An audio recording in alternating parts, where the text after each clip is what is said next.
Thank you, Mr. Chairman. We're celebrating the 20th anniversary of the Child Online Privacy Protection Act, which I authored back 20 years ago. Now we're seeing where the holes might exist in the modern era. Google's YouTube is a particularly troubling example.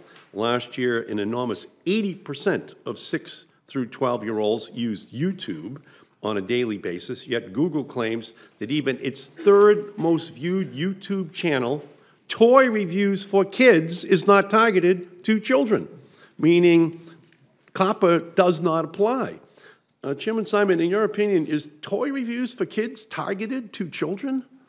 Thank you, Senator. I don't want to comment on any specific investigation that may or may not be going on, but that clearly would be of concern to us, Senator. I hope it would be a concern because they're collecting data from kids about what their preferences would be, which they can be used to market back to them. I also sent the Commission a letter after a recent study found that thousands of apps were accessing children's sensitive information, such as location, without obtaining the required consent. The study also found that Google's App Store is including games that aren't COPPA compliant in its kids section. Chairman Simons, in light of this evidence, will you commit to investigating allegations that app developers track kids' each and every movement, and whether app stores such as Google take adequate steps to ensure apps labeled as kid-friendly are in fact kid-friendly and do not track children?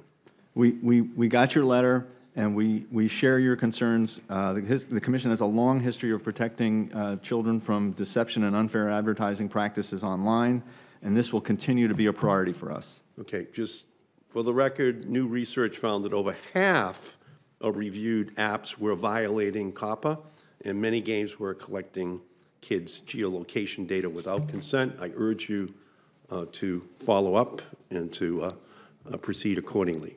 Earlier this month, I sent the Federal Trade Commission a letter encouraging the Commission to investigate manipulative marketing in children's apps. A new study found that children's games frequently disguise advertisements, coerce children into making in-app purchases, and characterize themselves as educational when they are in fact saturated with advertising.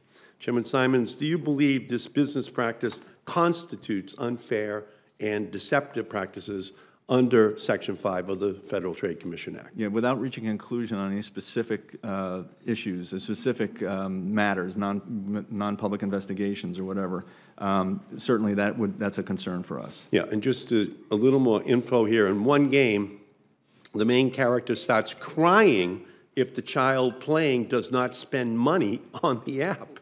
In another game, Barbie continuously urges players to put on clothing that can only be unlocked through an extra purchase.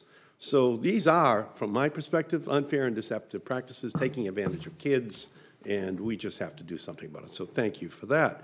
And finally, just let me say that we do need new protections for young people. Any comprehensive privacy legislation that Congress considers next year must include special safeguards for children and teens, must update the Child Online Privacy Protection Act of 1998. And first and foremost, we need to extend special protections to 13, 14, and 15-year-olds who right now are not covered.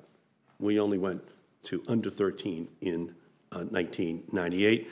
And so towards that goal, I will be reintroducing the Do Not Track Kids Act of 2019. So in addition to extending privacy protection to teens, the bill bans targeted advertisements to children, creates an eraser button for parents and children by requiring companies to permit users to eliminate personal information posted by the child, and prohibits the sale of connected devices targeted towards children and minors unless they meet the strongest possible cybersecurity standards. Commissioner Chopra, what do you think? Do we need to add protections in for these areas? Well, I hope that as part of the whole comprehensive privacy bill debate, you look at updating that. There are places where we will have some ideas of where it needs to be updated and catch up.